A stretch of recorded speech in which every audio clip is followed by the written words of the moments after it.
Rien n'est bon signe à l'OM en ce moment et je n'en peux plus d'entendre que Vincent Labrune est un bon communicant. Je ne sais pas ce qui fait dire ça aux gens, la Peut-être parce qu'il plupart, communique pas. mais non, enfin si quand même, à chaque fin de match il parle. Je ne sais pas ce qui contribue à perpétuer cette légende comme quoi c'est un bon communicant. Depuis qu'il est président de l'OM, il a fait un truc, c'est d'aller chercher Bielsa et de mettre le feu pendant 1 an. Mais ça a été annulé par la décision de ne rien faire pour le garder. C'était une décision qui, en plus, était loin de la communication. Mais en matière de communication, tout est bidon dans ce qu'il raconte. Et là, en plus, il ne sait tellement plus quoi dire qu'il donne l'impression de se foutre totalement de la gueule du public marseillais.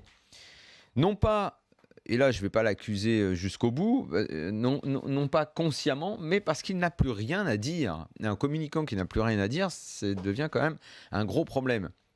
Je suis comme tous les supporters marseillais aujourd'hui dans l'attente qu'il se passe quelque chose parce qu'il ne se passe plus rien dans ce club qui n'est plus dirigé, plus entraîné et plus honoré sur le terrain, parce qu'après le match surréaliste qu'on a eu vendredi où on sent bien qu'il n'y a plus rien dans cette équipe. Tu parlais de l'altercation de ce matin, bon ok, derrière on se réconcilie, il paraît que c'est bon signe, mais enfin c'est sans arrêt que ça pète entre les joueurs, que certains ne se parlent plus, que certains en ont marre, que certains ne s'entraînent plus, que Mitchell n'y croit plus du tout et en a plein les bottes et ne pense qu'à une chose, c'est se barrer, ou en tout cas attendre qu'on lui dise de se barrer et de prendre le chèque. Bref, que peut-il se passer maintenant ? On va arrêter de jouer au jeu des rumeurs comme on l'a beaucoup fait. 2-3 personnes se sont un peu renseignées pour une éventuelle reprise. Toujours est-il qu'aujourd'hui, il n'y a rien. Je crois que pour le coup, il faut croire Vincent Labrune quand il dit qu'il essaye de trouver des investisseurs pour des investisseurs qui ne prendraient pas totalement de contrôle pour l'instant, parce que je pense qu'il n'y a que cette solution un peu bâtarde, un peu intermédiaire pour l'instant. Au niveau de ses fondations, ce club me semble tellement mal en point que c'est tactiquement plutôt bien joué d'aller calmer le feu en disant hey, j'ai le fils de Bielsa dans ma manche, il va arriver les gars, calmez-vous. Ok, très bien. Mais j'ai l'impression que ça ajoute au foutage de gueule.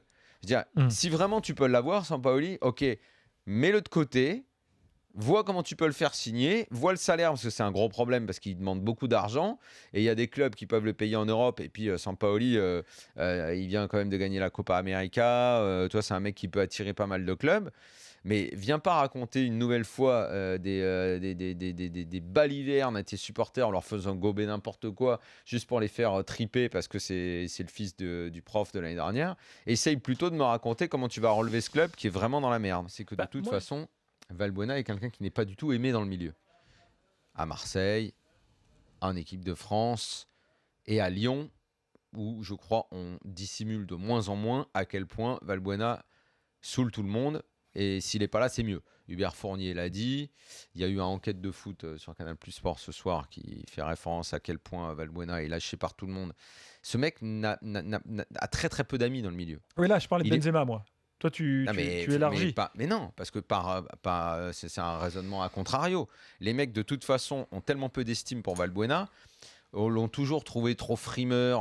Valbuena, c'est un peu la revanche éternelle. Tu vas au-delà de ce que je voulais dire. Moi, toi, tu vas dans l'analyse de, en gros... Ils soutiennent, en gros, le soutien à Benzema est plus naturel parce qu'ils se disent, de toute façon, l'autre, il nous fait chier. L'autre frimeur, l'autre, il avait qu'à pas faire sa vidéo pour toujours crâner sur les nanas qui se fait ou qui se fait pas. De toute façon, il y a un très mauvais a priori sur lui en club à Lyon. Les joueurs l'ont dit récemment, ça a été dit. Les mecs, là, il arrive, il pleut dehors, il vient avec ses lunettes de soleil. Il saoule un paquet de monde. Et en équipe de France, c'est pareil. Donc, de toute façon, il n'y a pas eu d'empathie pour lui. Donc, comme en plus, si tu ajoutes ça et tu ajoutes le fait que Benzema ait quand même plus d'amis, notamment les Lyonnais, les mecs qui le connaissent depuis longtemps, ses amis façon Griezmann et tout, il y a du poids. Et puis, il y a quand même une autre bande un peu, Sakho l'a à peine caché, Matuidi, ces mecs-là qui, à la limite, se foutent un peu de savoir que si Valbuena s'est fait berner, s'il a fait le con avec sa vidéo, machin, c'est juste qu'ils n'aiment pas du tout la façon dont Benzema a parlé d'un coéquipier. Tu sais, c'est tous les propos, là, la fiotte, le machin truc, tout ça et tout. Ça plaît pas trop. C'est genre, ça veut dire qu'il est capable de mal parler d'autres mecs dans le groupe et tout ça. Là, on retrouve un peu le Matuidi qui a pas du tout aimé non plus ce qu'a fait Aurier. Oui, ce que font les jeunes au PSG. Voilà, les jeunes, quand il se met derrière Ibra pour faire un peu, tu vois, Matuidi, il est un peu rigoriste, un peu rigide comme ça. Non, mais Varane, je te dis, Varane m'inquiète. Non, mais Roland, je suis d'accord avec toi. Et je souhaite me tromper. Tu as fait 3 chapitres pour dire que Varane t'inquiétait, et je suis d'accord avec toi. Moi aussi, je le trouve inquiétant. Toujours est-il qu'on en revient à ce qu'on disait précédemment. Le groupe, il est constitué.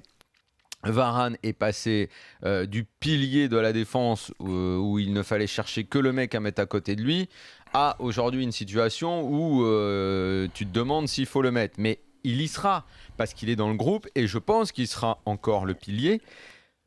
Pourquoi ? Pour une raison très simple, c'est qu'aujourd'hui, tu sors Varane et tu essayes d'associer sa Koscielny, sa Mangala ou je ne sais quelle formule. Rien ne dit que tu seras plus rassuré aujourd'hui. Daniel, c'est pas bien.